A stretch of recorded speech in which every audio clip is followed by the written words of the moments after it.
So if you were just given this chart and you had one that had a lot of pluses, the most pluses, that would be your halophile. Okay, the least tolerant is the one with the least or most amount of zeros.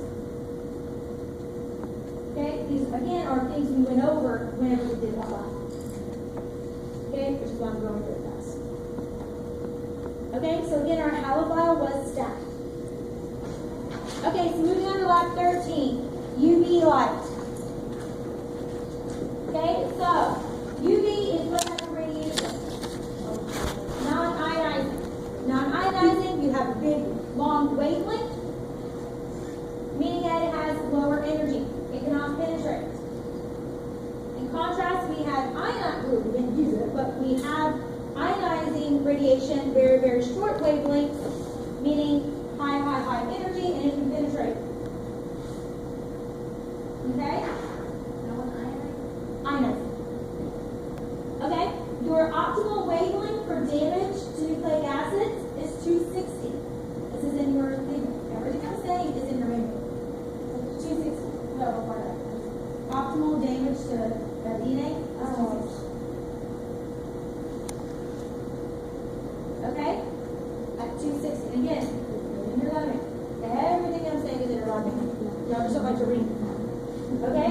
So, 260 is that ideal wavelength. Okay? How is it damaging the DNA though? It's producing pyrimidine dimers.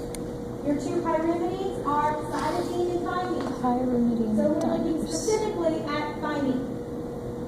So remember, you have neighboring thymines that form that dimer, meaning they bond together and causes a mutation. That mutation is damaging to that cell.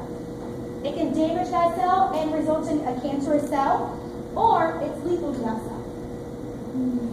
Does everybody understand that? Again, that's why it's dangerous to be out in this kind of life. Okay? Cards are out in part one. Yeah. Okay? It controls markers. Again, it attacks thymine, makes them bind, yields a mutation, and can be lethal to cells. Okay? So, your auger plate. Remember, you had an auger plate with a line down the middle. You covered the control side. You were given an auger plate, and one side had a lot of growth, and one side had sparse growth. And you were asked which side was the controlled side. The one with the most growth. Which one was exposed to UV? The least amount of growth. Okay, so remember we tested bacillus and staph. Which one grew even after exposure? Bacillus. Bacillus grew. Why? Endospores. Remember they produce endospores. Staph does not produce endospores, so they're vulnerable to the elements.